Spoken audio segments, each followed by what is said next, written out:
Hello! So this evening we are going to be taking a look at the Boeing 737 8 MAX that comes with Microsoft Flight Simulator 2024. We're going to work through a complete flight, so a beginner's guide of sorts to configuring and starting the aircraft from cold and dark and then completing an entire flight with it. So this is going to be very similar to the flight we did previously with the A320, so we're going to fly from Stansted over to Dublin in Ireland. It won't be the same route because I've used SimBrief to generate a route, but we will have a little talk about manually programming the route.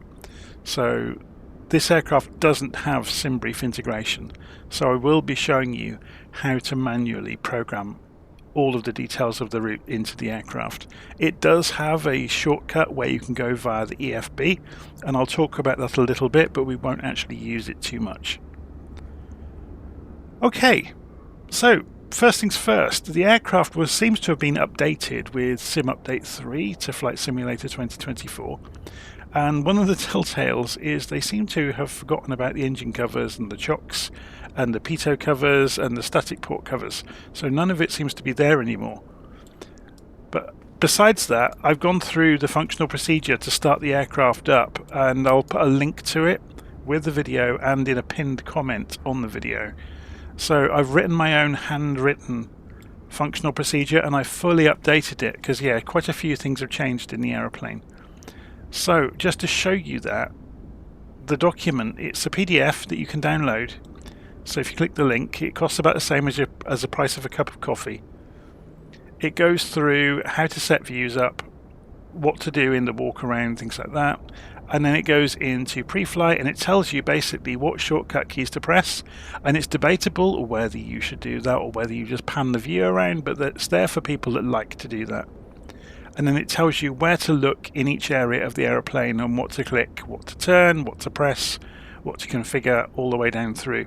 And you can see we've got programming the flight plan both with the EFB and programming the flight plan without the EFB.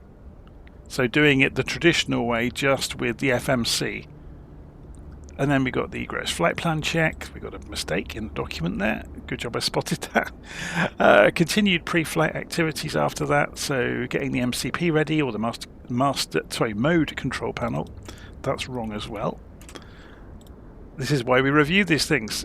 Then getting the instrument panel ready, and yeah, goes through, pushback, engine start, configuring ready for taxi, and going out, and then some notes on takeoff, climb, and some reminders and some reference numbers. So it's quite a lengthy document, but that's because obviously it goes into lots of detail, so you can pick and choose from it. But bizarrely, it doesn't cover everything. So a lot of the tests a real crew would do are missing entirely, so this is just the essentials, and obviously you could then go and embellish it enormously yourself. Okay, so we're going to be using a SimBrief generated flight plan to make our life easier, and we can see the text of the flight plan here, so we'll be referring back to that as we program the aircraft up. So first things first, let's go and jump inside the aeroplane. So we'll press Shift and C, and we'll find ourselves in the cockpit, and it's cold and dark. So what do we do first? We press Shift and 7 to go overhead, and we go and turn the batteries on. So the battery switch is up here. So turn it on and close it. If you have spawned the aircraft in the parking area or near a gate, then you will have ground power available. So you can see it's lit up blue here, ground power available. If we zoom in so you can see that.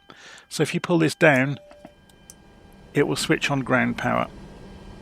So the aeroplane now has some power, and we can go on and do other things and not worry about burning fuel on the APU or anything like that.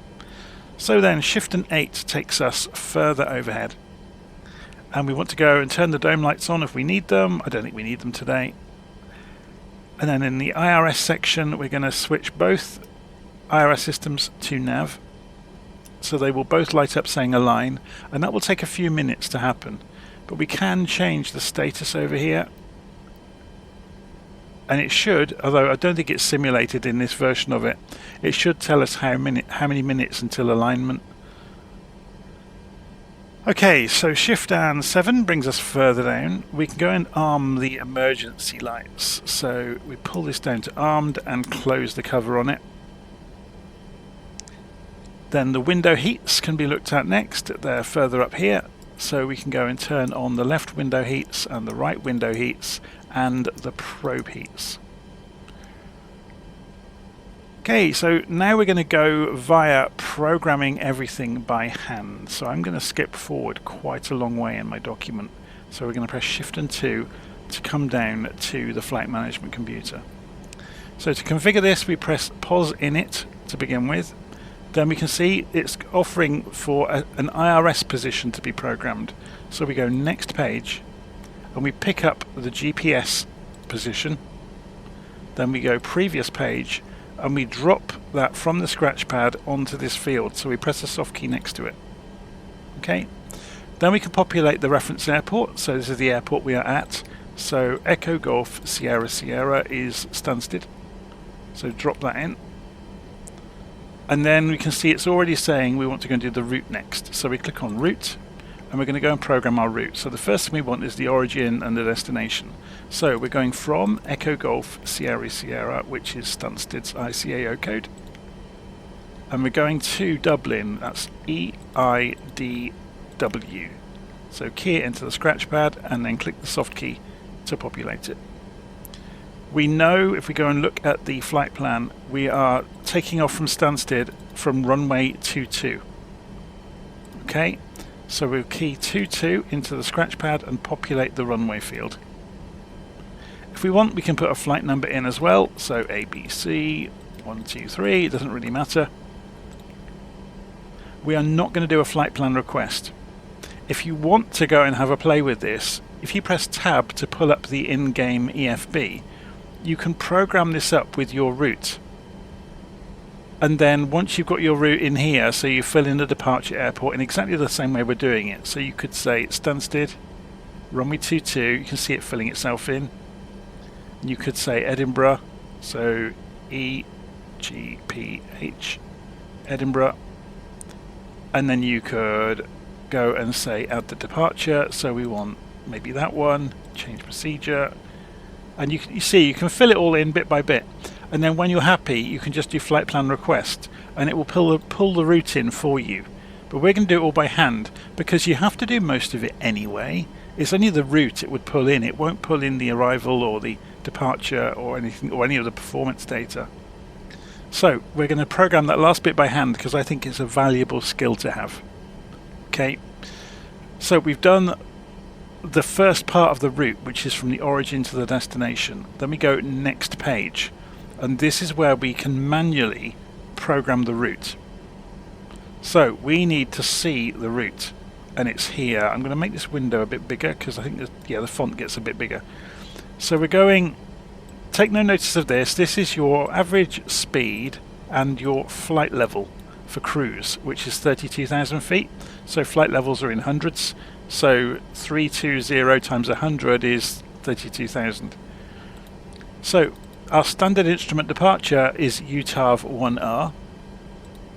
We take no notice of that for the moment. We'll configure that later. We're interested in the first waypoint, which is UTAVA. So on the route page, you put airways on the left and waypoints on the right. If you don't have an airway, you just leave it blank and it will fill itself in saying direct after you fill in the waypoint. So we're going to put in UTAVA. So key it into the scratch pad and then select. See, it comes up saying direct to UTAVA. Now we're going to replace that later with the standard instrument departure. So let's just have a little look at this on the map actually. So here's our route today. We're taking off from Stansted and we're flying over to Dublin. Now you will see this shaded area here, this is the standard instrument departure. So I've said this before and I'll explain it again. All a standard instrument departure is a number of waypoints that can be programmed quickly by an identifying string of characters. So it's kind of like a macro for the flight management computer where it says, you know, the macro describes many waypoints and altitudes and potentially speeds as well. to be going through them. And it can do that both for the departure, so the standard instrument departure or SID, and for the arrival, or the STAR, or standard terminal arrival route. So you can see it here, look, the green area is the STAR, and then the approach is the final bit into the runway. So we'll go through showing how to program that all the way through. So we've got it here obviously for visual reference during the flight, but we've also got this text version of it. So when you're looking at these text versions of routes, you've got the departure airport and the runway, you've got the speed and height, then you've got the SID. So the reason you know it's a SID is because it's letters and numbers. And it's more than 3 characters. Okay? Or more than 4 characters even, because you can see some of these along here. Look, you've got a waypoint. Waypoints are always just alpha characters. Airways will be alphanumeric but short. That's a waypoint. T420, that's another waypoint, I think. Oh no, it may be an airway. Then TNT, yeah, that's another airway. Leldo is a waypoint. M145 is another airway. Bagso is a waypoint. And there we go again, look, that's an arrival. And that's the approach into 28 left, is the approach into Dublin for runway 28 left. So we'll have some extra when we program it to choose ILS potentially, so we'll find that out when we get there. So to begin with, we've put Utava in. So then we want to go from along airway Q75 to Buzad. So Q75 to Buzad.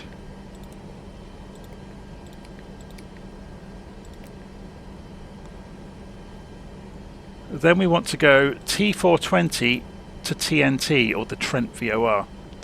So T420 takes us to the Trent VOR. Then UL28 to Leldo. So UL28 to Leldo.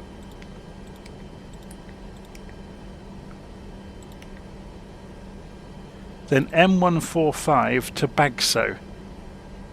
M145 to Bagso.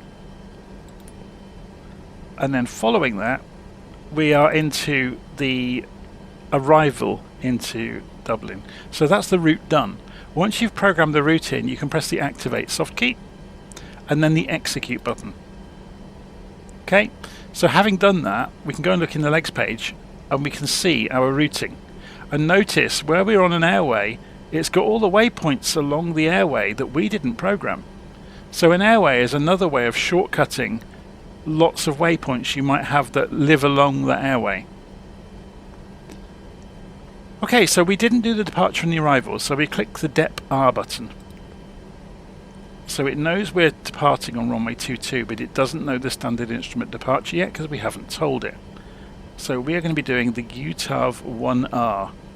So can't see it here, so go next page. And there it is. So select it, so now we have the runway and the SID, or standard instrument departure, chosen, and we can execute that change. So that will go into the flight plan. So then we want to come back and program the arrival into Dublin as well. You can do this while you're in flight. You don't have to do this when you take off or before you take off. So we want to be doing the bags 4L into 28 left. So ILS for 28 left, bags 4L. Okay, and we've got the option here of a transition. And we can't actually see it here. But if you go and look on the charts, and this is where charts come in really handy. If we go and pull this up, the start, we want it to get as far as Obinu, because that's where the approach can connect up to it from. So Obinu, there we go, and execute. So let's go and have a look now at our legs page. So we can see there's the beginning of the standard instrument departure leaving Stansted. Then we go next, next, next, next. So it's inserted an awful lot of waypoints along our route, hasn't it? So there's Bagso, next, next, next. There's a lot of waypoints, look, 10 pages of them. And it's gone all the way through with no discontinuities. So the reason I knew there wouldn't be any discontinuities is because we programmed the flight plan right up to the last waypoint before it went into the procedure. Yeah, and in the SID, we programmed it from the point the SID gets to. If we had had a gap, that would leave a discontinuity. Okay, and then you'd have to clear it out in here.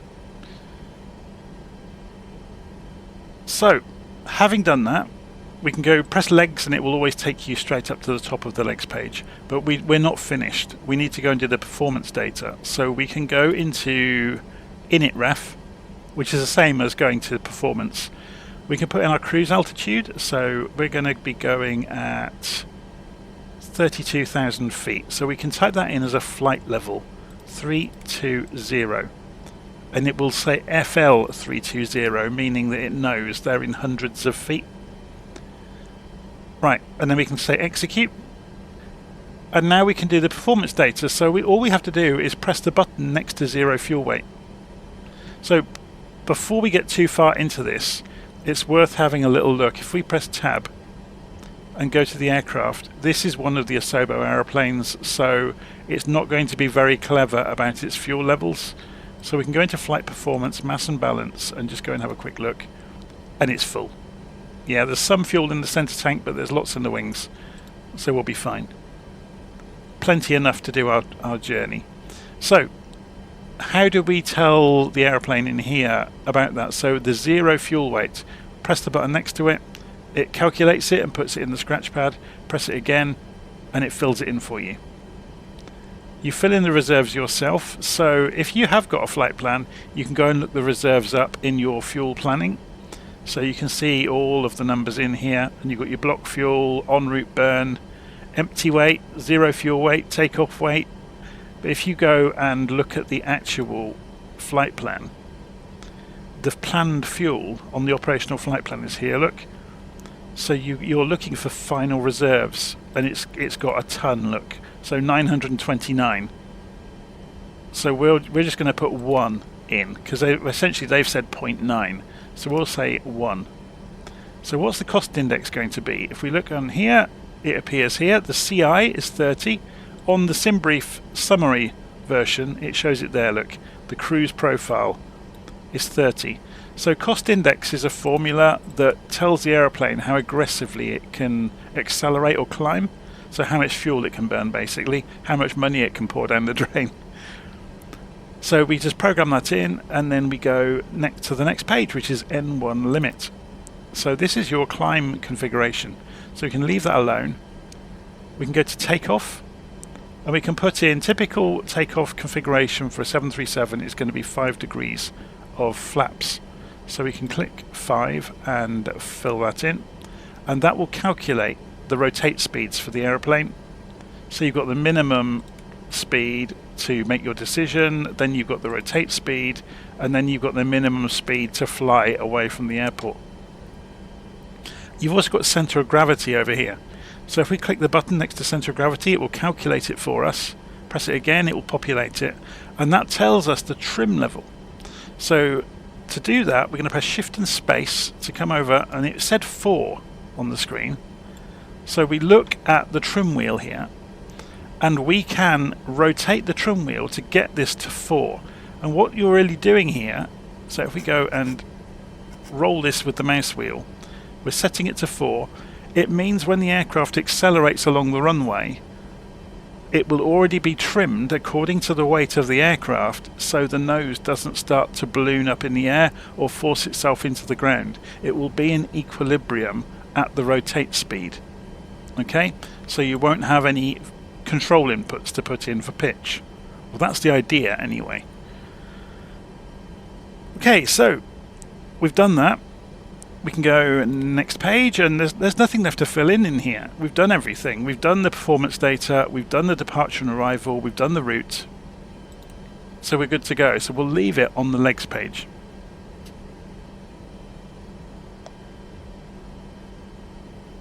Okay, so we might want to do a gross flight plan check. So what does that mean? We're going to go and press Shift and Space to sit in the middle of the cockpit. Should we go and cancel that warning? It's just telling us that all the systems aren't on properly yet. So, what is a gross flight plan check? If you rotate these are the controls up here for the navigation display. So if you roll this round, it's on map mode by default. If you roll it to the right to plan mode, it changes slightly.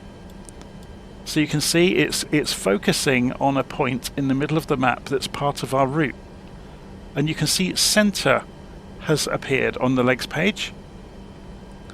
So if we click the step button, center will move down through the legs each time we press it. And this screen will change to reflect what we're looking at. So let's zoom out as well. So roll the range to make it a bit further out. And let's try it. So, step, step. So you can keep pressing step to go through your route and make sure your route looks correct.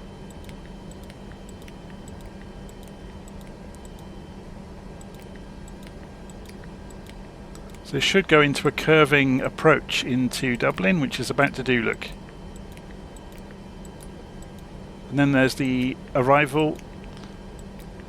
Sorry, that was the arrival, and then into the approach, into the runway, and then you've got obviously a couple of extra waypoints in case you do a go around to take you out to a marshalling point. But it's all good. So, having done that, we can go and put this back onto map mode, and it will center back up on the aeroplane facing the direction the aeroplane's pointing. Okay, so we can just press the legs page to come back up to the top. So what do we do next? The mode control panel. It's a really bad habit of mine to call it the master control panel. It's not. It's the mode control panel. So that's this panel across the top of the glare shield that controls the autopilot and the flight directors. So the first thing we're going to do is turn the flight directors on. Okay. So flight directors is the system, the guidance system that reads the flight plan and figures out what the aeroplane needs to do to achieve the flight plan, and then the autopilot is the thing that executes what the flight plan or what the flight directors have figured out. So we're going to prepare all of this data for flight. Okay, so we want the aeroplane to navigate its way along the waypoints automatically. So we press LNAV. So as long as you've got the flight directors on and you've got the route programmed in, you can press LNAV and it will light up before you've even taken off, before the autopilot's switched on. And that means it's going to do lateral navigation for you, so it's going to follow the waypoints. If you also want the aeroplane to climb through the heights that are marked in, so remember a standard instrument departure has got altitude constraints potentially and speed constraints. If you want that to be done for you, you need VNAV switched on as well. So if we enable VNAV, it will come on automatically. Now, while we're on the ground, it will have a speed showing here.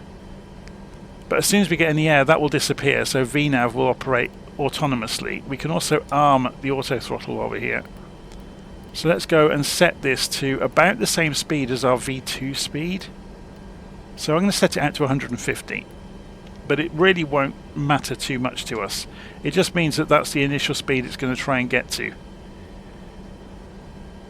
Okay, so because VNAV mode is on, we don't need to worry about N1 or speed mode, and I'm not going to get into them too much today, or level change or anything else. We could use them, and we could also cheat a little bit. Because we know we're using VNAV, and the aircraft is going to obey the constraints on the climb out for us, we can set our target altitude to our cruise immediately. So this needs to go out to 34,000 feet. So I'll try and get there fairly quickly. It's quite ponderous, isn't it? A lot of spinning of the altitude knob to make it get up to 34.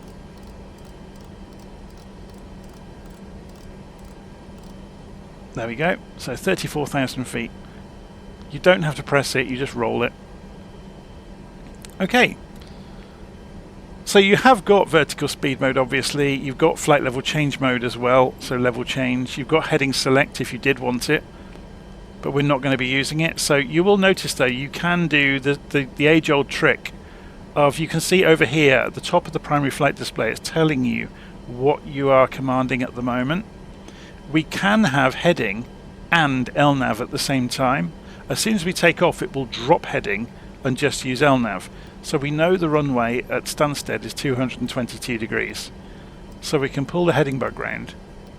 You can see it coming round on the navigation display, look.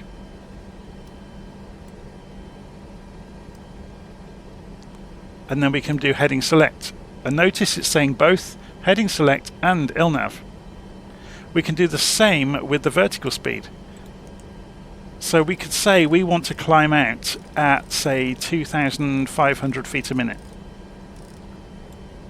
But we've also got, oh, actually it has cut off VNAV to do that, look. So in this aeroplane you can't play that game. Oh no, you can, you just have to do vertical speed first and then VNAV. So it will favour vertical speed until it realises it can capture the vertical navigation profile on climb out, and then it will drop vertical speed automatically and just use VNAV. Okay, so just for argument's sake here, we're also going to go and set the courses. This is kind of more of a professional thing to do, that you would always keep the courses aligned with the direction you're going. They only really come into play in the 737 in our world when we are going on to approach using ILS. So let's go and set this to 222.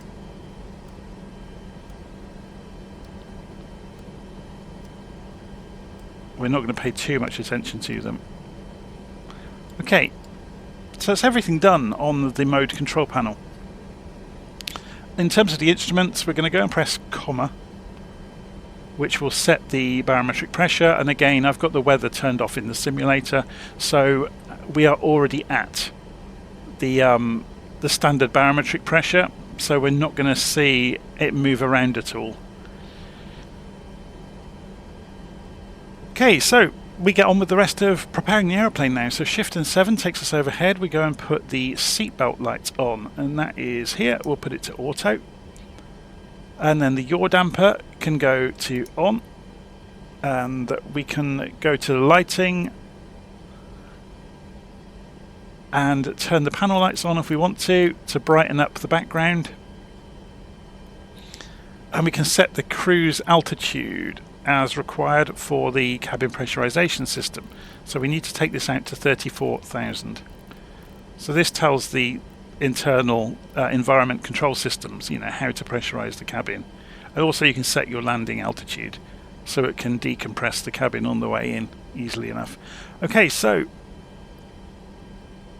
we're now going to prepare for engine start. So overhead we're going to go and put the aft fuel pump on, and then we're going to start the APU. So we hold this switch down on start for a few seconds and then let go.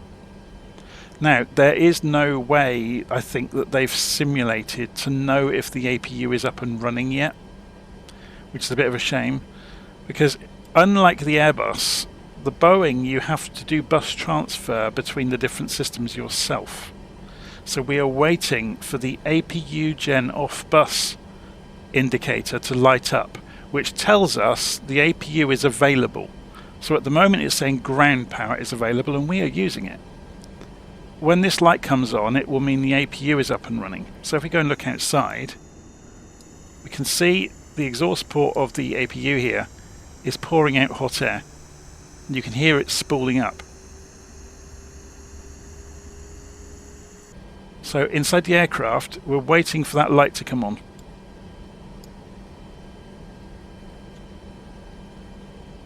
When that light is on, the APU is ready to provide power to the aircraft. So the auxiliary power unit is a small jet engine in the tail. It not only provides the electrical power, it can also provide compressed air, and that compressed air will be used to spin up the main engines. So you can see the oil pressure light just went out.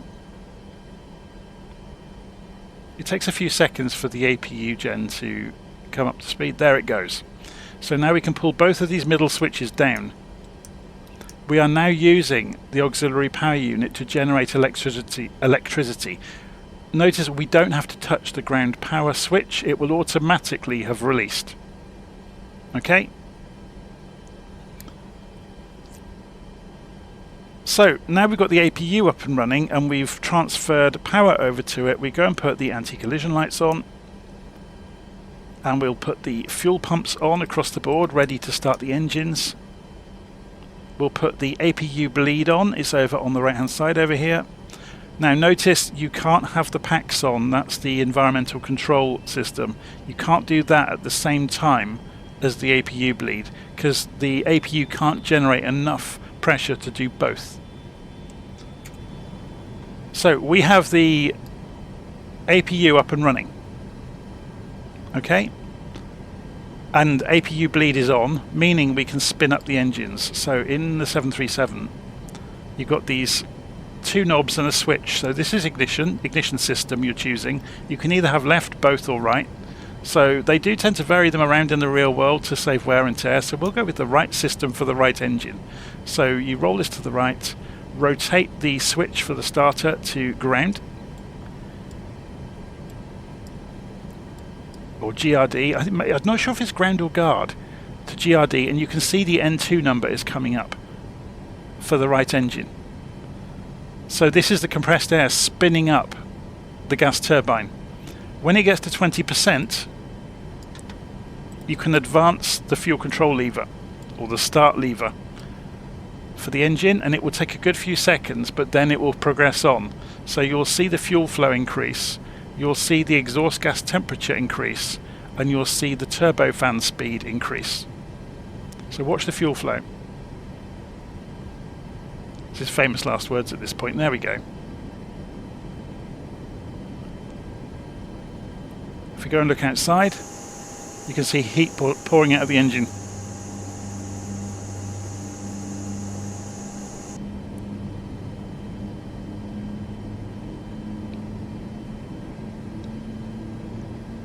So you can see here I have not turned on the centre fuel tank pumps. So let's go do that while we're waiting. These two, wasn't it?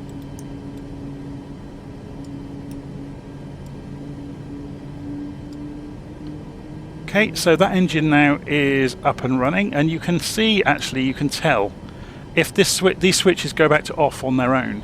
So we'll switch the ignition over to the left side. You can put the right side with the left engine, it doesn't matter. And then we're going to switch the left engine to GRD, which means the N2 will start to increase.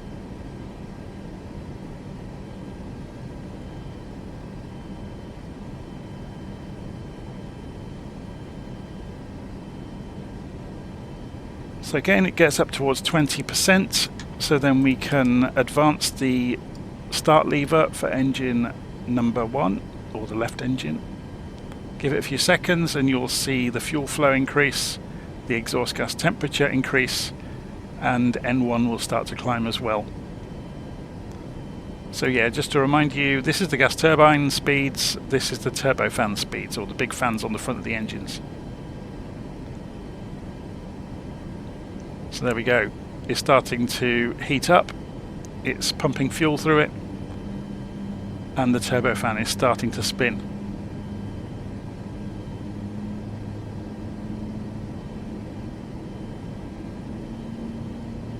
We'll just wait for that to happen, it shouldn't take too long.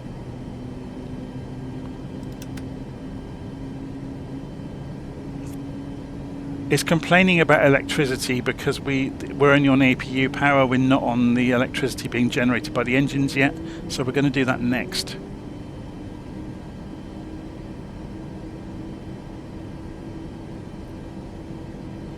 Okay, so engines are running. Okay, so you can see it's gone back to off on the engine there, so I'm going to press Shift and 7 to take us back overhead. So now the engines are running, we can bus transfer over to them. So you can see Gen off bus has lit up on both engines. So we used the inner switches last time to switch over to using the APU. We're now going to use the outer switches to transfer electricity to the main engines. So the APU gen is now off bus. Yeah, so we can go and turn off the APU bleed and the APU itself. We're now generating electricity from the engines themselves. Having done that, we have the capacity now, with the compressed air being generated by the engines, to go and put the packs on to pressurize the cabin with the environmental control system, which will start working its way towards getting it ready for 34,000 feet. Okay, so hydraulic pumps have to come on now. So we'll just wait for the lights to go out. They should go out, and they have. Taxi lights can come on, so we'll put them onto auto. And then shift and 6, we come down to the pedestal. Let's get these arm rests out of the way. Now you can see down here there's a few bits and pieces to go look at. So there's the panel brightness. If I just move our views back slightly. So this is the backlighting for all of the displays. You've got the main one we're interested in right now is the TCAS and transponder here. So we want to put this on for the transponder. Obviously, if you were talking to ATC, they'll have given you a squawk code. We can also go and put this onto TA only on TCAS. So TCAS is Traffic Collision Avoidance System. And then if we press Shift and Space to look forward in the cockpit, I'm not sure how much of this they've programmed into the airplane. If we press TFC, we get range rings for the traffic. I'm not sure if sensor's going to do anything. Oh, it just goes through the different modes then of display. So it hasn't got all of the modes it should have, but it's got some of them. Obviously you can change the range. So we'll pull that down so we get a nice view of the standard instrument departure as we leave the runway in a few minutes. We're going to go and check the elevator trim, make sure it's correct. We did that earlier. And we're going to set the flaps for takeoff. So we wanted 5 degrees, didn't we? So I'm going to go and look over here at the flaps, and I'm going to move my flap control to hopefully get to 5 degrees. There we go. And you can watch that on the screens over here as well. So you can see flap indication there moving out to 5 degrees. We also need to put the brakes on rejected takeoff. So the knob is just behind the speed brake here. So if I move the view over, we need to rotate that to rejected takeoff. And that just arms up all of the brake cylinders everywhere, so they're ready to go at a moment's notice if they need to. So we're going to push back. Normally you would have started engines after pushback, so I've kind of shortcutted it a bit today just to talk through it, but normally, yeah, you would push back and then start engines when you're away from the terminal. So I'm going to press Alt and P, which will make the tractor come in. I'll come off the parking brake. And let's see what happens with the tractor. Is it going to push us the right way? Because we want to be going that way. So it wants to push the tail to our right from this direction. And it's going the right way. Hurrah!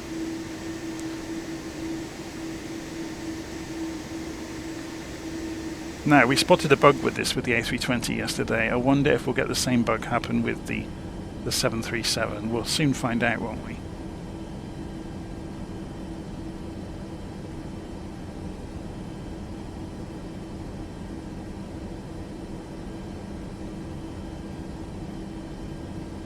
So, is it going to stop? Yeah, it's let go of us, look, and we're just rolling. So, I'm going to press Alt and P again.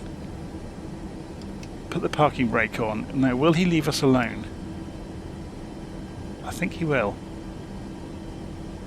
So that's obviously a small bug in Sim Update 3. It's quite a good one. So we'll go and put my head tracking on now. I'm going to remove the parking brakes, ease the throttles forwards.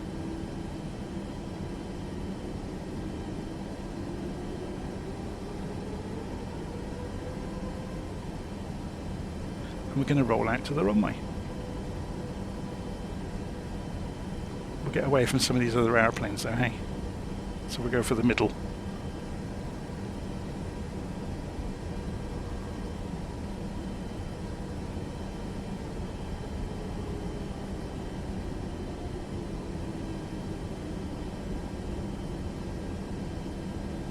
So it is fascinating looking around the configuration, even the 737-8 MAX.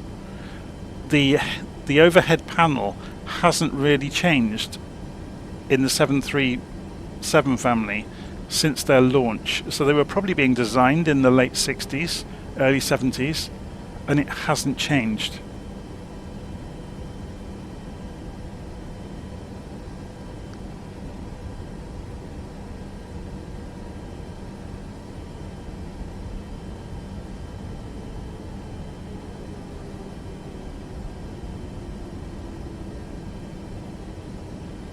Okay, so we're going to roll out to runway 22 at Stansted.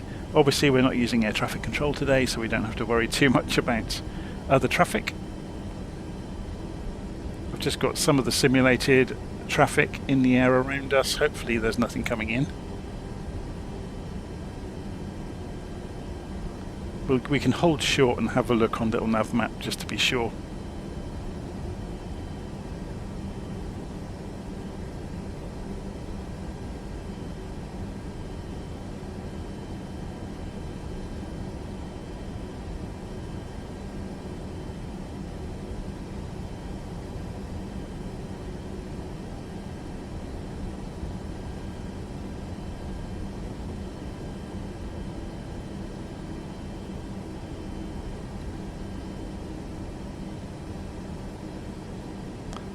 Okay, I'll put it back on the parking brake just for the moment. Let's go and have a look on little nav map and zoom in on where we are. And we've got simulated aircraft showing there's nothing around us. Okay, I wasn't expecting there to be because I was using Say Intentions the other day. So there aren't going to be any aeroplanes for us to worry about in the air.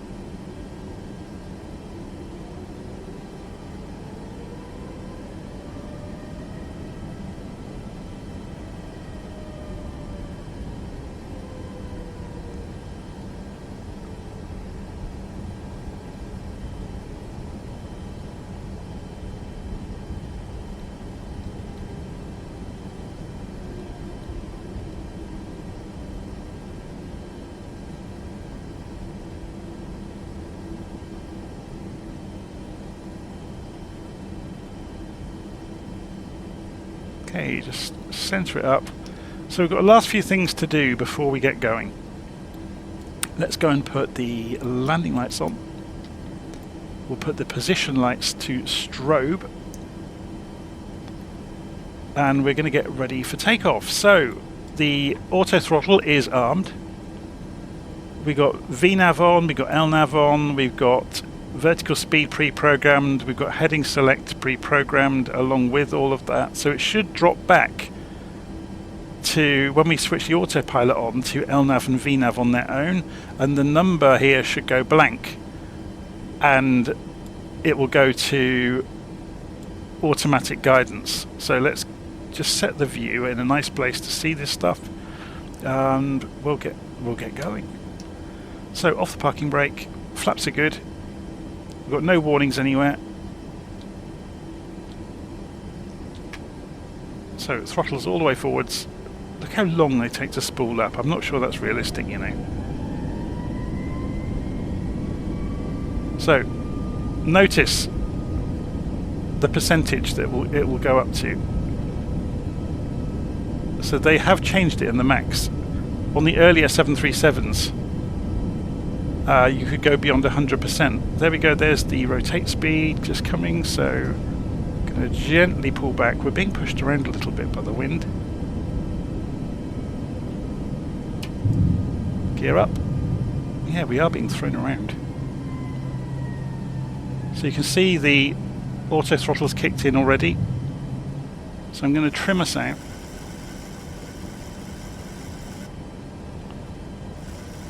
And then autopilot on. Now, unfortunately, you can't see that that light is on until you get in front of it. So now, keeping an eye now, we're leaving the flaps where they are. The gear is up already. And we're watching the speed. So you can see the target airspeed there, and you can see that's gone blank, as I said it would.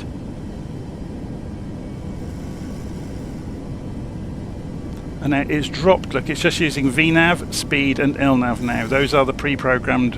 And N1 is the power level it's going for, which is basically the climb program.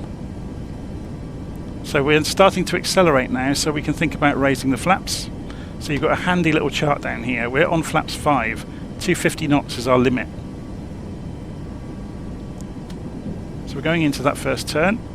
So let's move our view slightly so we can see that happening here.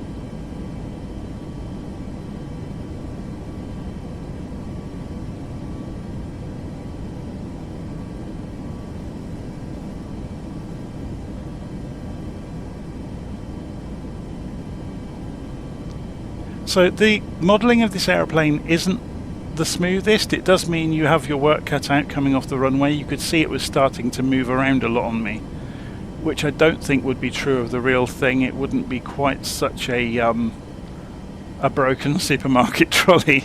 So we're going to raise the flaps now.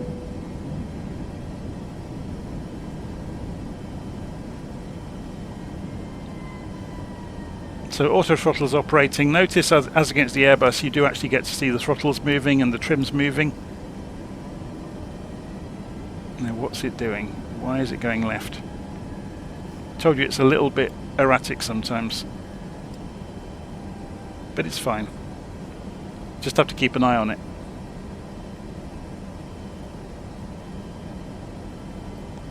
Should we change the view? Why have they got this view in?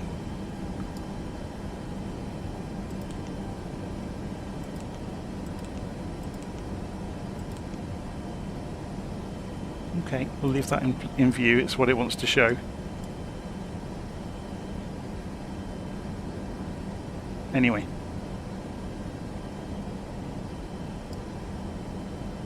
So yeah, this isn't going to guide as accurately as you might like it to, because it's the free 737 that came with the sim. I'm not sure who developed it, whether it was in-house, a Sobo development, or somebody else.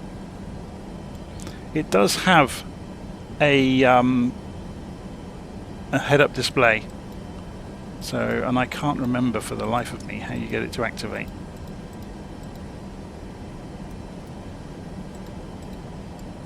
I typically don't like using head-up displays. They're a bit of a pain. Oh, there we go. You just click on the stalk. So it will be collimated. So if we go and look through there, you'll see it. It's got a brightness obviously up here.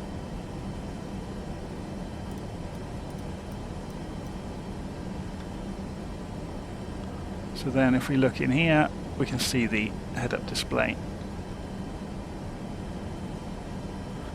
But yeah, I don't typically like using head-up displays.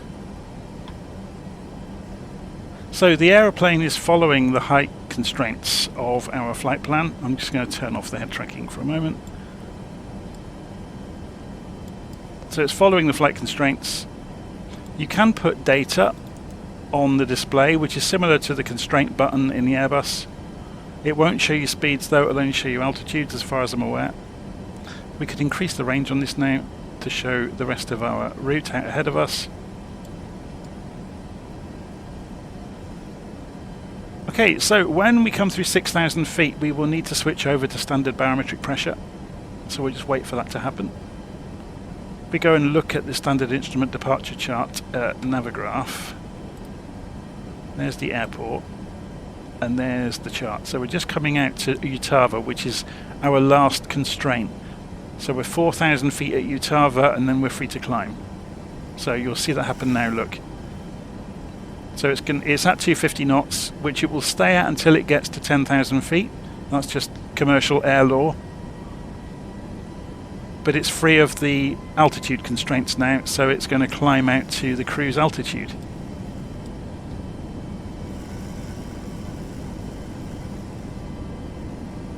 So you'll notice the heading is not tracking the direction we're going, so you're free to move that.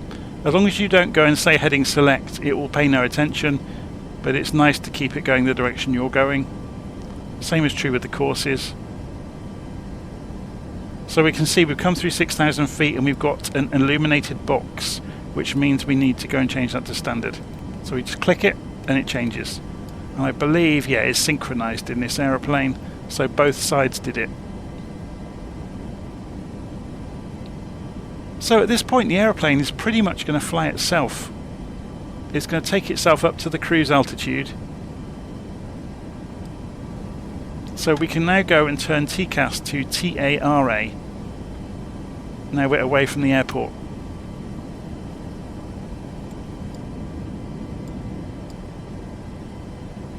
So TARA, it means that if the aeroplane encounters another aeroplane, it will take avoiding action if it has to.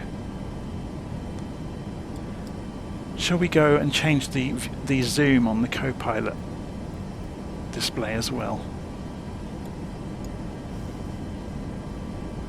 They have the same controls we do, so they can put the range rings on just as we can.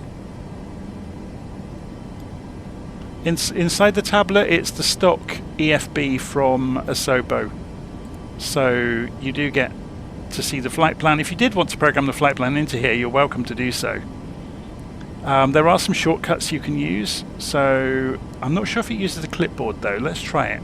So if I copy the flight plan into the clipboard, and we were in here, weren't we? You can click the pencil, and then you can actually type in here, but let's try it. I'm not sure that it will work. Oh, it did. It did work. So if I say save that, parsing route, and it's got the whole route.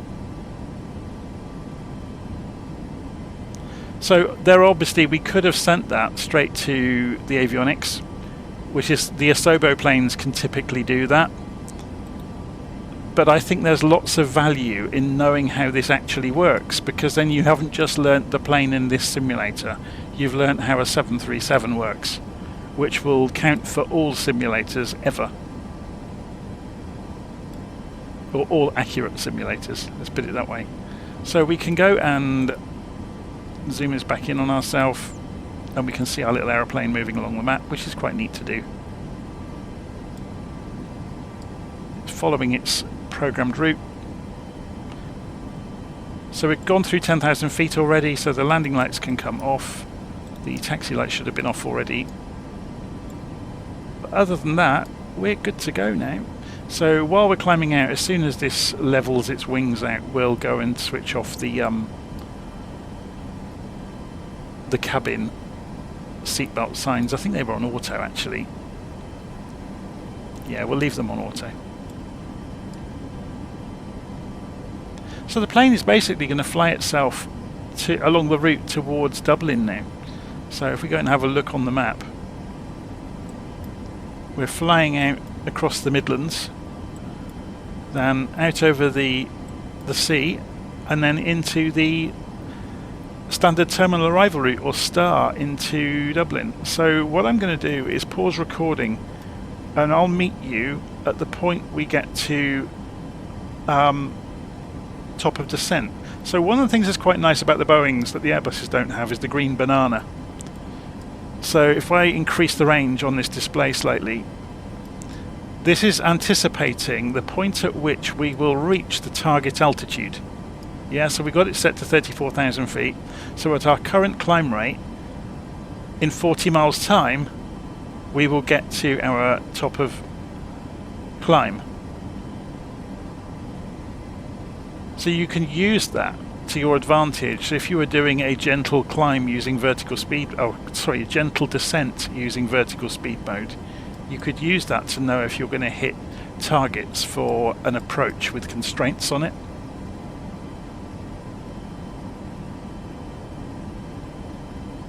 So you can see top of climb is marked there. If we go and zoom out far enough, you You can also see it's a bit jumbled up in here. So you've got TD is there, top of descent.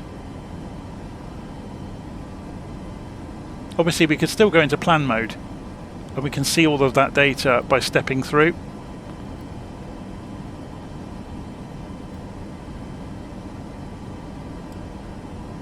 In terms of the systems we can see down here, so we've got obviously the flight plan page which updates itself. So we are going between Welling and Akupa at the moment. So there's Welling, look, onto Akupa, so the next waypoint is listed here, which is slightly different than the way Airbus does it. You can click on progress to show like a summary screen here, and you can see nav status in here. Have they actually implemented it? No, they haven't. Oh well. We can show on the legs page though, we've got the basics showing speeds and altitudes at the future waypoints. If we click route data, you can also see the ETA. Excuse me. But then if you click legs again, it will go back to its default view. So route data is a nice thing to go look at if you're looking for ETAs. Obviously you can do wind requests as well, but I've got no weather switched on today, so there's no point doing it. Obviously the more data it has to run with, then the more accurate it becomes. We can go and turn off the auto brake, by the way. It doesn't turn itself off in this version of the aeroplane. I'm not sure if the real one does. I think we're good to go. We're climbing out towards our cruise altitude and everything's looking good.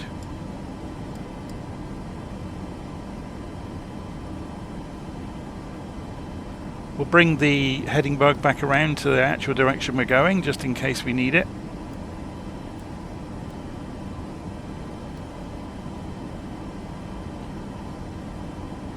And I will pause at this point and we'll see you at the top of descent a bit later on.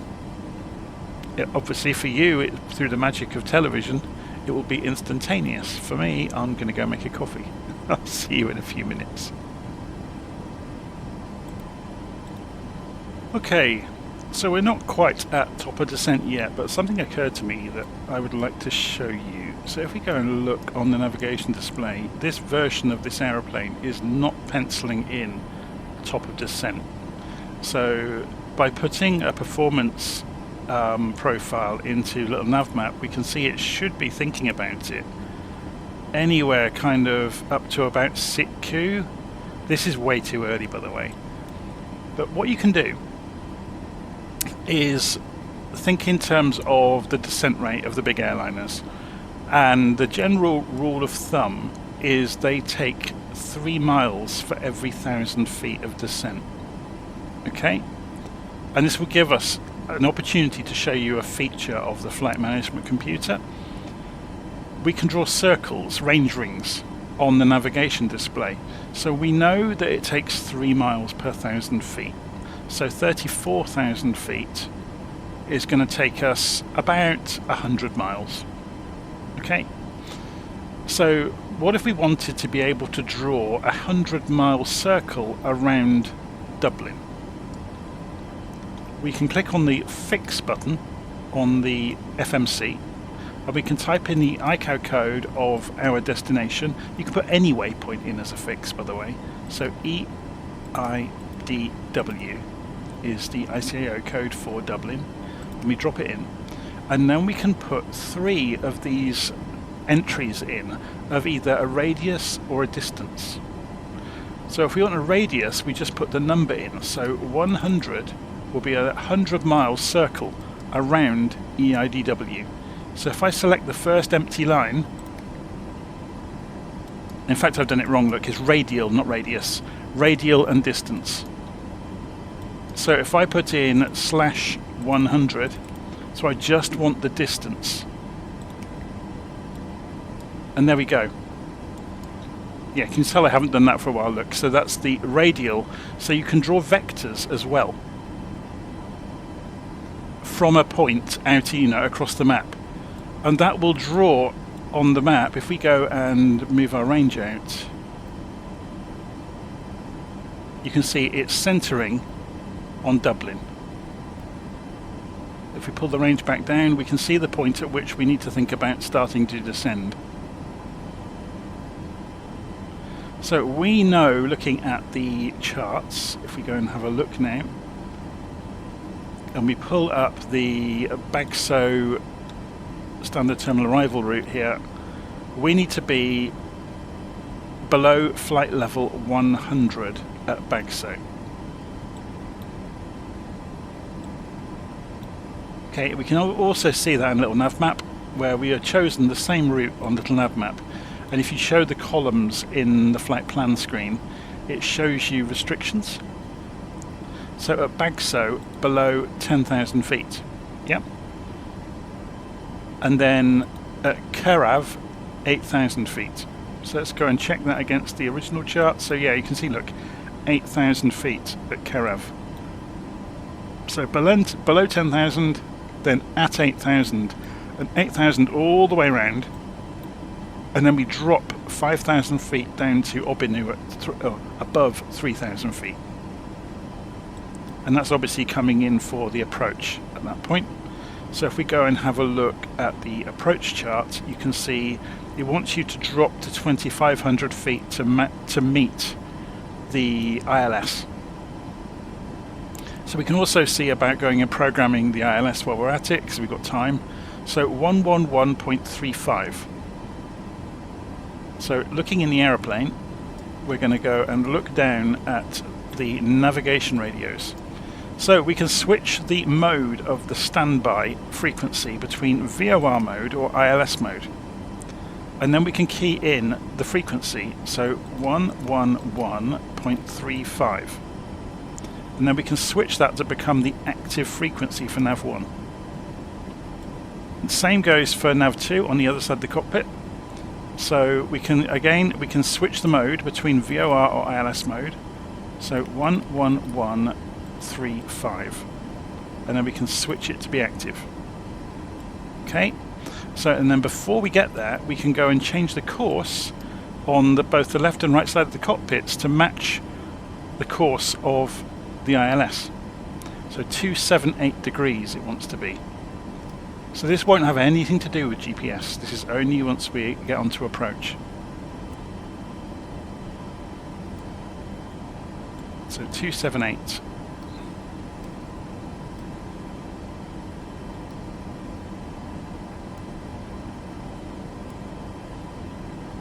So we've pre-programmed the navigation radios for the ILS already. I think I'm going down with a cold, by the way. So we're just approaching this kind of 100-mile mark to Dublin, and we know we need to get down. If we go and look at the chart, to 10,000 feet. So let's go do it. So I'm just going to say come down to 10,000. You can see the target altitude is moving, but the aeroplane isn't.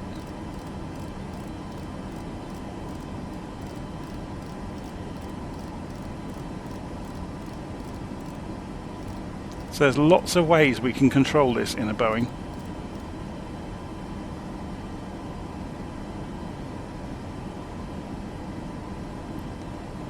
We can't press the end of the knob. So if I say VNAV and just cycle it, will it begin descending yet? No, it won't. So what's really going on here is it won't descend until it wants to reach 10,000, and it's got no kind of frame of reference to do it. So it's a bit dumb in this version of the Boeing to do that. So what we're going to do is increase the range out, and we can see where we need to do it by is Bagso. So what the game it's playing here is it's not going to start descending until it needs to get to 10,000 feet for Bagso.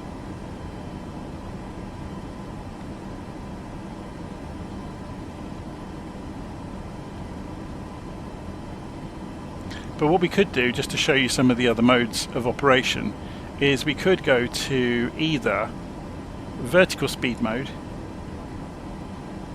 or level change mode. So if we go vertical speed mode and then we push this over forwards, you'll see the green banana appear. If we go for say 1,000 feet a minute, it will tell us at what point we'll get to 10,000.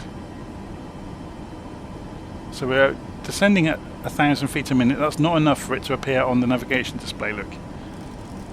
Let's go for 17,000 feet a minute.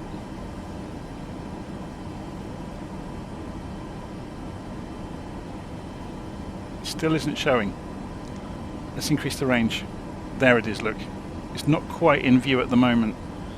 So let's go for 25,000 feet a minute. Here comes the green banana. That's about the speed, about the range we need. We need to keep an eye on the speed though. We may be going, we're slowly gathering speed, look. So to come down at this rate or even more, so 2600, we'll bring it in closer to us. Maybe 2700. The aeroplane's increasing in speed. There's nothing it can do, even with the engines on idle. So we need to use the spoilers. So I'm kicking the spoilers out to arrest the acceleration.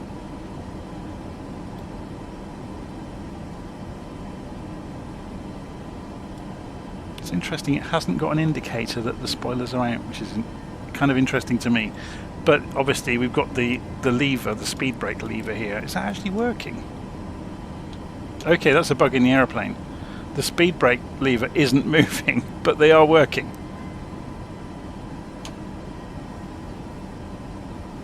That's kind of fascinating.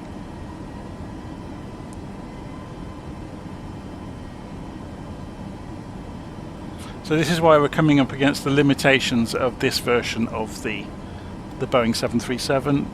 The systems modelling in it isn't wonderful.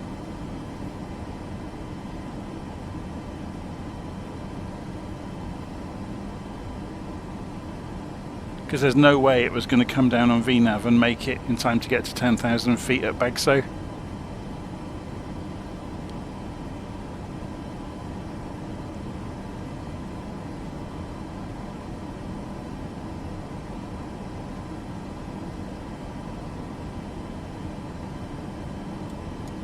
So if this isn't working on the speed brakes, no, it was working, look, because if we do this,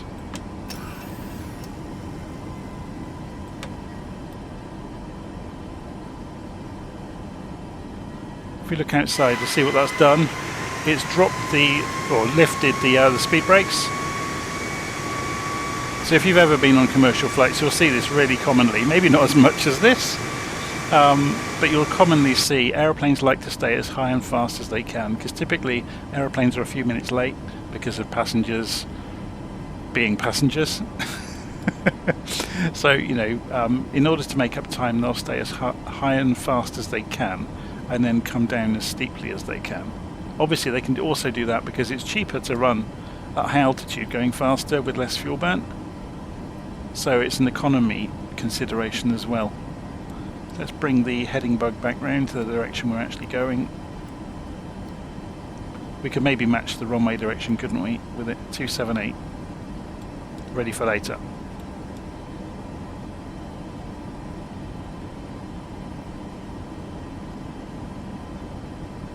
So we're just about on target to get to 10,000 feet for Bagso with the spoilers all the way out.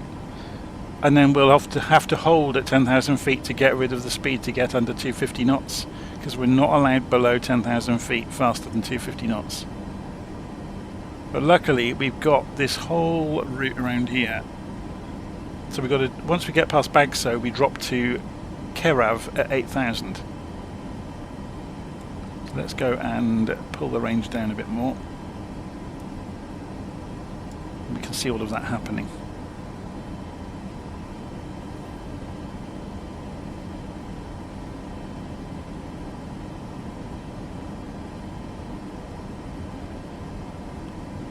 So yeah, even though the aeroplane's guidance system with VNAV isn't wonderful, it's not the end of the world, because we can use the systems on the aeroplane to manipulate it to our will. Let's put it that way.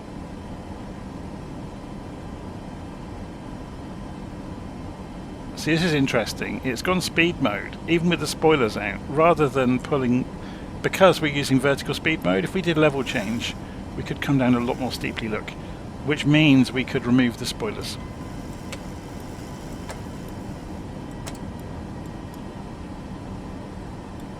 Or not. So let's keep an eye on it. It's pulling the engines back.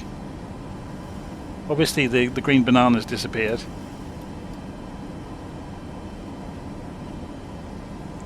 Because it's trying to get to its target airspeed. Let's give it some spoilers.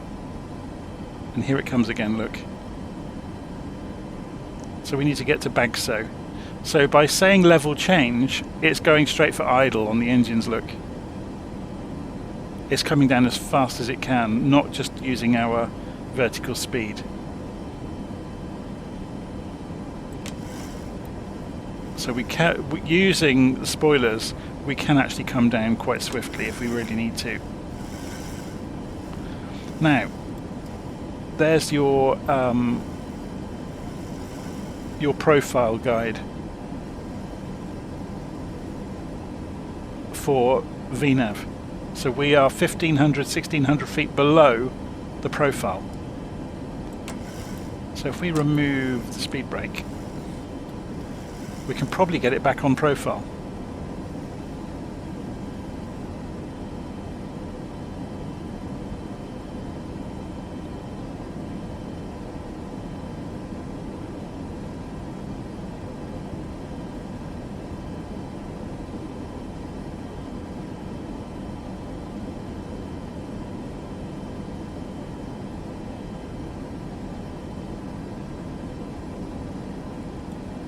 Okay.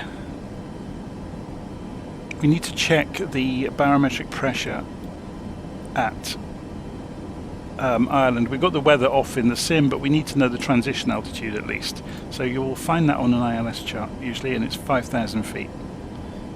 So 10,000 feet we turn the landing lights on and stay below 250 knots. At 5,000 feet we switch back to local barometric pressure.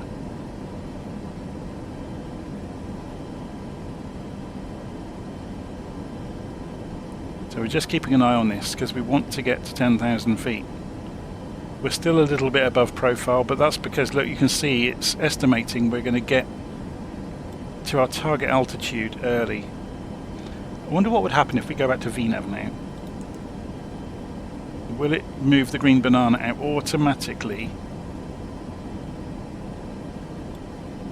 So spoilers are off. We'll let it have a go at it, knowing though that we can change modes if we need to.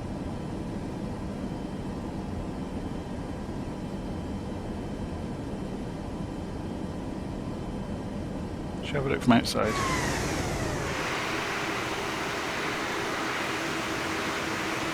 It does look the part, doesn't it?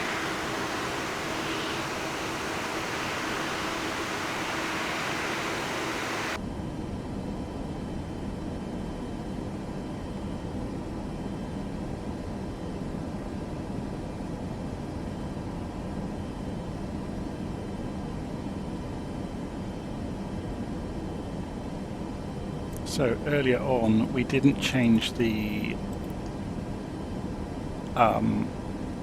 standby attitude indicator to, although it's going to be reading the same because it's set, this is on 2992 and that's 1013, which is the same thing. So if we go and look here, look, 2992.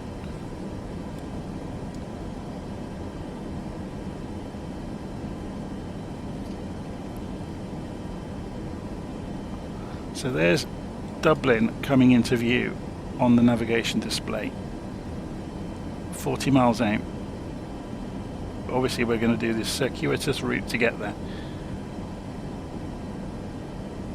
following the standard terminal arrival route, or STAR, and it has altitudes to meet all the way around and speeds to meet all the way around. So this doesn't show us the speeds on this chart, but remember this will. If we go and click on legs, so we need to be 240 knots at Adsis and then 220 at Kerav.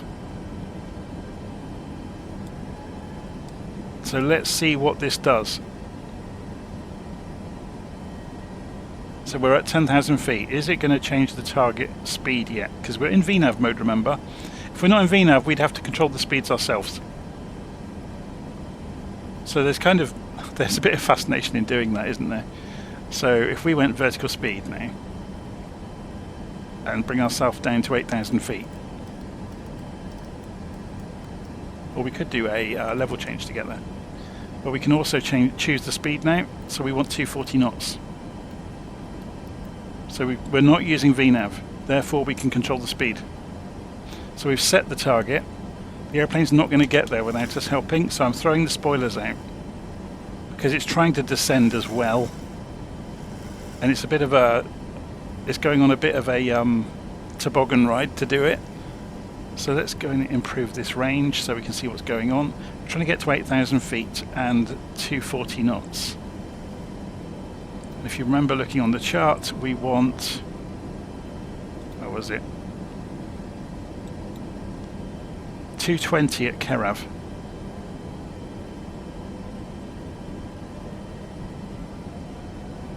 So let's pull that back even further than now. We'll go a little bit ahead of time to give ourselves time to do it.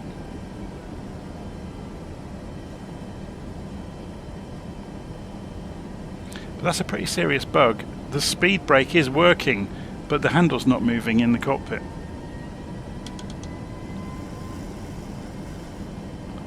So I've just removed the spoilers, and we're down to 8,000 feet already, look, so it's done it rather rapidly. So then we hold 220 knots and 8,000 feet all the way around this circle before we drop in towards Dublin. I've flown into Edinburgh so many times making videos to demonstrate things.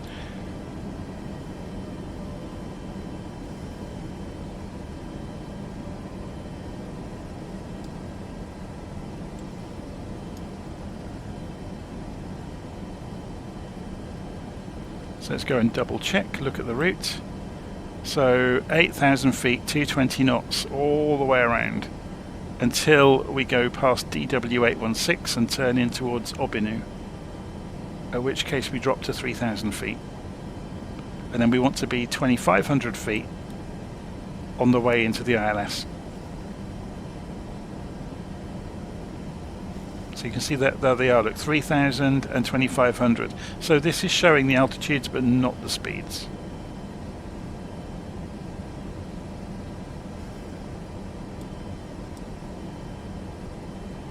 Obviously when we get onto finals I'll fly the approach manually just to get a feel for how easy the airplane is to fly or not. Should be fascinating. So we'll probably turn the auto throttle off as well, fly it fully manual just for the finals. Okay, so it's unwinding the bank to fly towards, what's this one called? Kogax.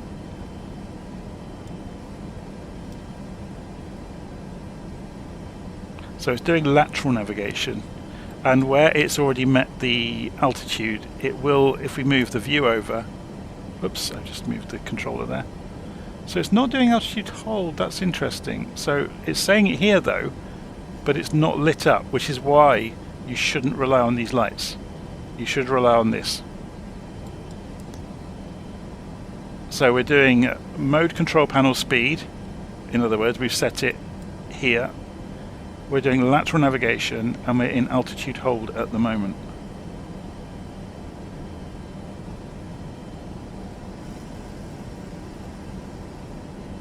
So I'm not sure if this can show weather. Should we try it?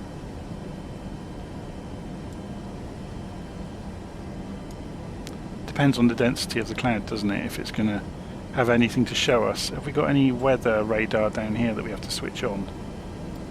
I'm not entirely sure we do. Weather radar, auto, norm, auto.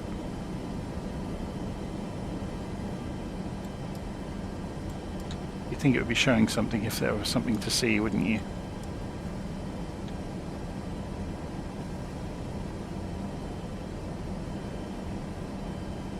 What about terrain radar? Can we show the coastline maybe? We increase the range.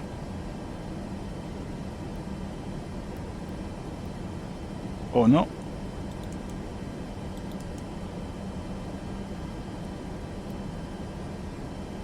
Never mind. We can get the yoke out of the way, just click on it and then we get a clear view of the instruments, which is probably quite useful. But I thought it might be nice for you to see the yokes when we're actually on approach.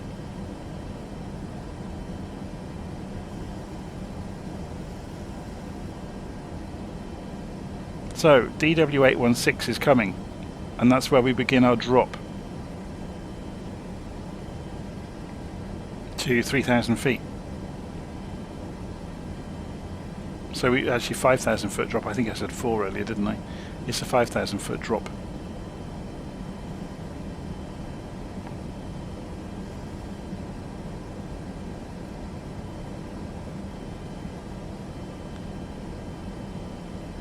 So it's still in LNAV at the moment, remember. So it'll be interesting to see if it will try and make that descent or if we'll need to help it. So we'll see the profile marker come back up when it starts to make the descent. So we're going to go and set this to landing altitude. Remember, because it will only go to the constraints. It will try to get to the target via the constraints. So 100 feet should be good. So the airplane's trying to get to 100 feet. It's at 8,000. It's in LNAV. So at the next point where it is released of its constraints, you can see 8,000, 8,000, then above 3,000. So at the point we pass 816, the constraints are removed. But it's 220 all the way, look.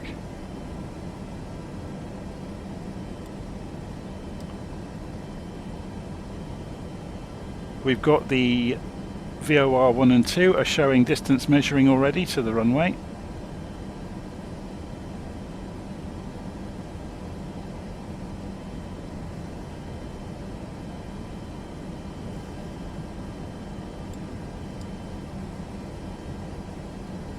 And we've got a bit of a cloudy afternoon in Ireland. I thought I turned the weather off. Maybe I didn't. Maybe that's part of the reason for the... we better go and check the barometric pressure then. Information on the airport, open airport, weather should be 999 hectopascals or 29.5 inches. Should we go and try that on the standby attitude indicator? So 29.5. Oh, it's not far off, he says.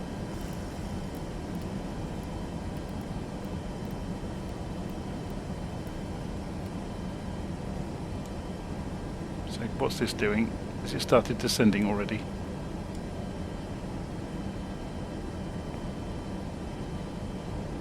Remember, when we come through 5,000 feet, we need to go and switch this over. Should we do it early? It's not going to hurt anything. So we need to get that to 29.5.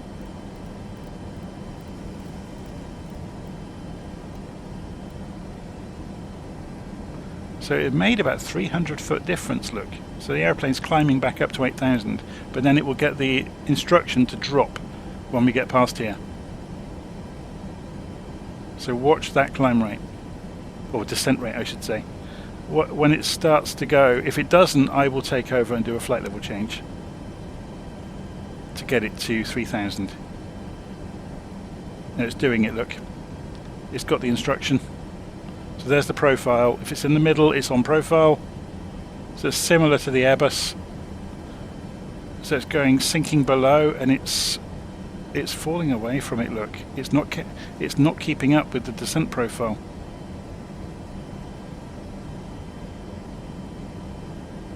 Let's see if it catches up. Do you know what? I'm going to take over. We want to get to 3,000 feet in a hurry. Level change.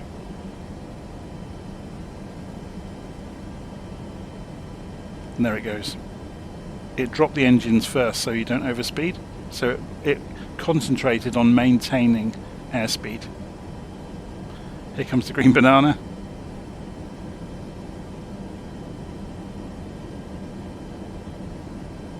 And it's not going to make it, look. So we're going to help it and throw the spoilers out.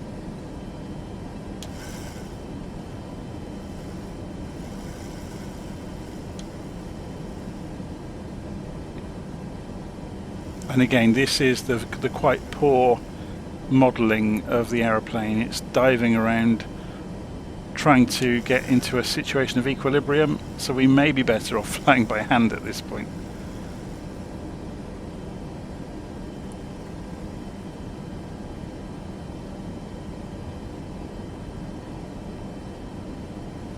We'll stop altering it, let it be fairly static through the air. Yeah, so we have got live weather. It was just very calm when we took off then. And we had a little bit of wind to deal with, which kind of explains why it was so jumpy on departure. So you can already see the information is coming up for the ILS. There's the glide slope. So we're just coming below the glide slope. Obviously there's the airfield there. We're still quite a long way out. We're coming down through 5,000 feet, which was where we should have switched over, but we've already done it for the barometric pressure. We should have the landing lights on, by the way.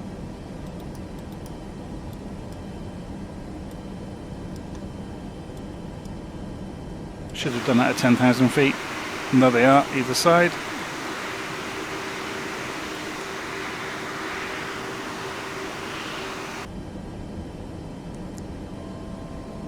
We are now within 900 feet of the target, which is where you heard the beep. We are below the glide slope now, and to the left of the centre line. Yeah, which there is the centre line, we're to the left of it. So let's bring the range back in a bit more. As soon as the aeroplane turns left onto the approach,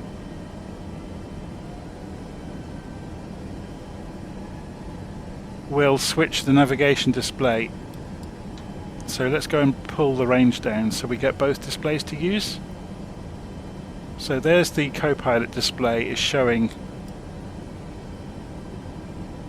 the same range we've got here, and then we'll change our display to show. So let's get the head tracking ready as well.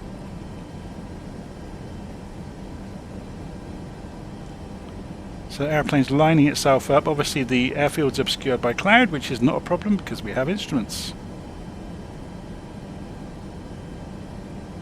So we're going to disengage the autopilot.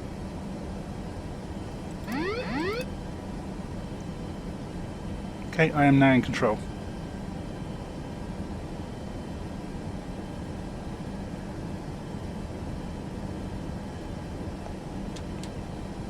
We're also going to, we've gone slightly above the glide slope already, so I'm going to turn the auto throttle off and start deploying flaps.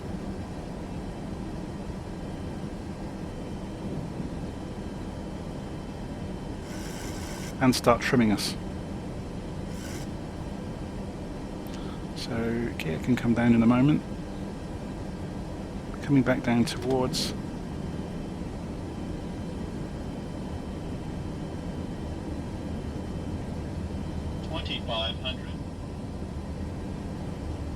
so you can see we're slightly off to the left.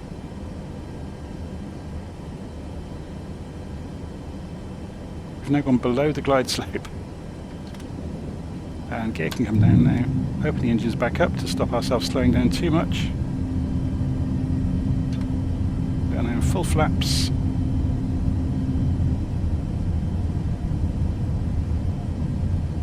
So I'm just giving you a bit of visibility, and then we'll level out and let the aeroplane fly into the glide slope. So you can see we're slightly off to the left, which is indicated here. Obviously you can see here what's going on. So let's go and put this on approach mode, and this makes it obvious.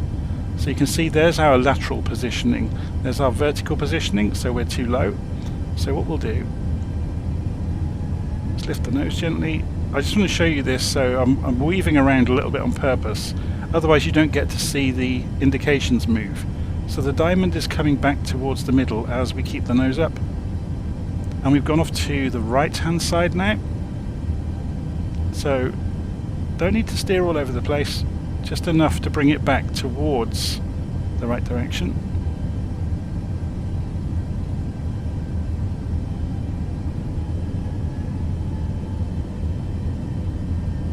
So we're pulling back up towards, or we're just reducing our descent rate basically until we meet the glide slope. So we're fully manual, so I'm putting a little bit of trim in, so you shouldn't fly it on trim, but there's no harm reducing your workload of, you know, flying for too long. We can see the PAPI lights now, so the glide slope's fairly near the middle, and that agrees almost with the PAPI lights. So if I just lift the nose gently, we've got 2 whites and 2 reds showing, and that agrees with the diamond being in the middle. We're slightly off to the right, which you can see is true. So then we're looking to manage speed as well. So it's just balancing it on the way in now.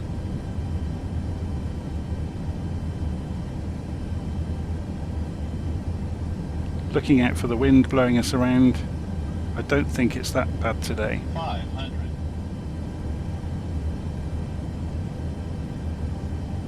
400. So we're drifting low. So we just maintain altitude for a moment and then continue on down.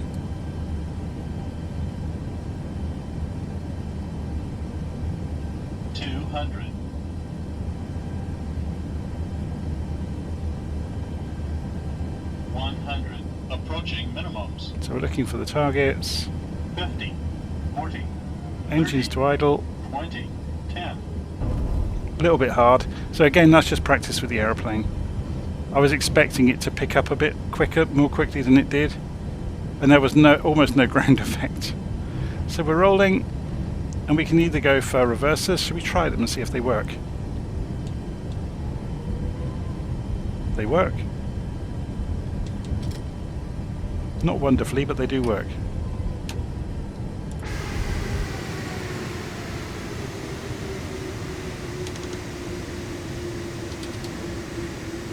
Okay, put the spoilers and the flaps away. Take the high-speed exit.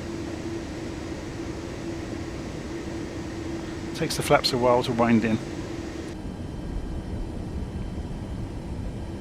So as we come off the runway, the landing lights can come off and the strobe can go back to steady. Taxi lights can go on.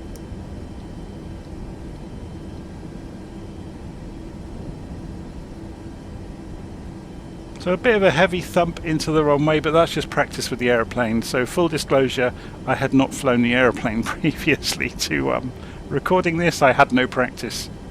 So I didn't quite know what was going to happen. Lots of other aeroplanes seem to have a lot of ground effect. This one doesn't. So, you know, other aeroplanes are cushioned by the air underneath them when they get near the ground. This sank straight through it like a stone.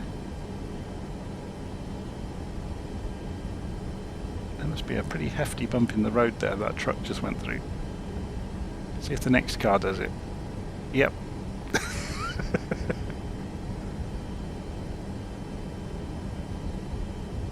So on the run back in, if we don't have, or we presume we are not going to have a external power source at the gate, you can go and turn the APU on the way in. So you just go and start it up, meaning that the green light, also the blue light on the bus transfer will be available to us. So before we shut the engines down, we can bus transfer over to the APU and then shut the engines down.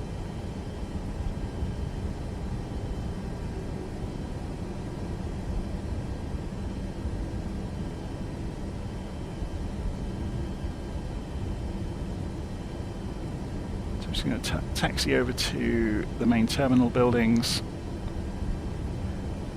and then we'll look at shutting the engines down. I forgot to put the yoke on, didn't I? So you could see the inputs during landing. That's a shame. You would have seen me soaring away in those last few seconds trying to keep it smooth.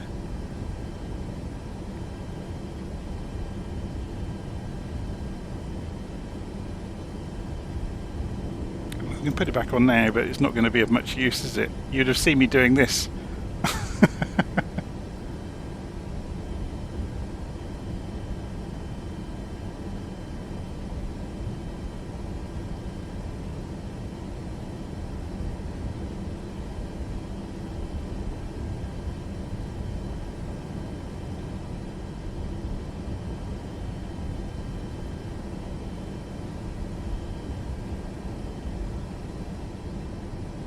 We'll try the external power button. I don't know how well simulated it is about it knowing if we're near a terminal or not.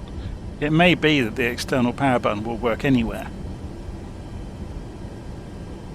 We'll find out.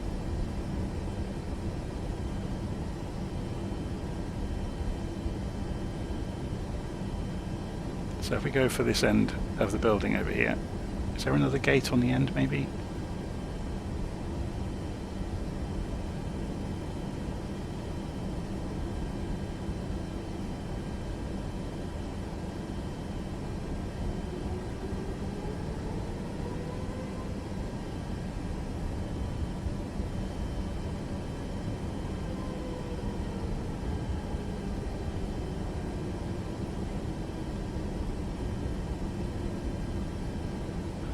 So yeah, hopefully you found this interesting today. I think it's the same sentiments as the beginner's guide to the A320 I showed you.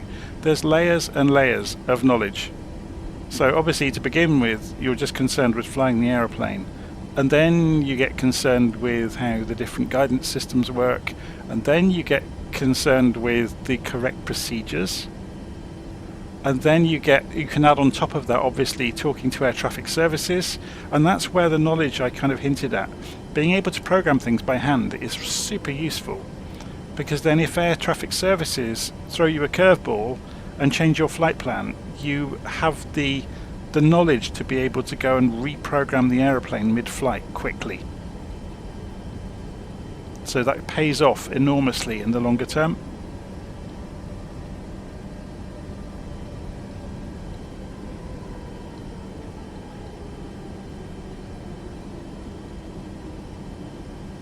Bring the airplane round onto the line.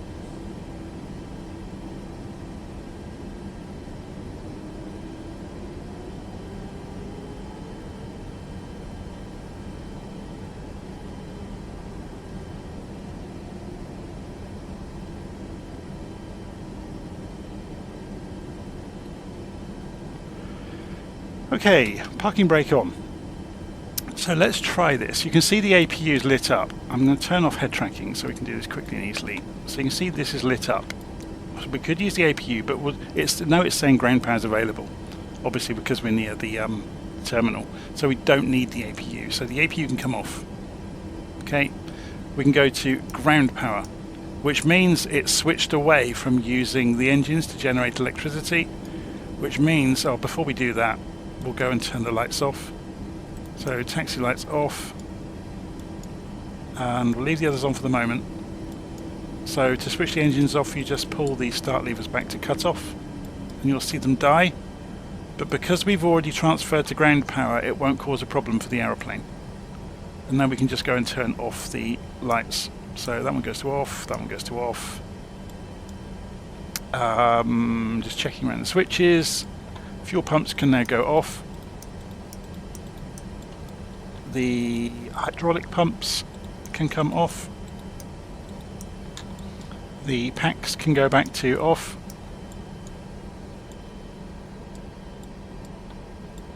And just trying to think, if we go and look further overhead, the navigation system, the IRS inertial reference system, can go back to off. And then the last thing you're going to do is go and take the ground power away, which means we're running on batteries, and then you can turn the batteries off. So if we go and press Shift and 7 so you can see where this is easily, You can turn batteries off and we go cold and dark and the aeroplane dies. So there we go. Obviously I haven't covered everything in that flight. There's a lot more in terms of choosing guidance modes, and there's some flakiness in the aeroplane around VNAV that we saw. It dives around a little bit now and again, but you can work around it.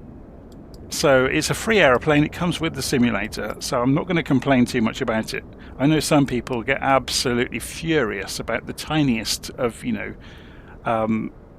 inaccuracies, but I think it's good fun. Okay, it's not the most realistic aeroplane in the world, but it looks good and it's kind of flyable and you can work around the problems. So there you go. That's the Boeing 737-8 MAX in Flight Simulator 2024 that comes with the simulator. I followed a procedure, a handwritten functional procedure that just goes through the basics to get the airplane up and running. I have updated it because apparently this aeroplane has changed quite a lot since I first wrote it, so that's been updated. There's a link in the video and there's a pinned note with a link to it as well in the comments. Okay, see you again soon. Take care.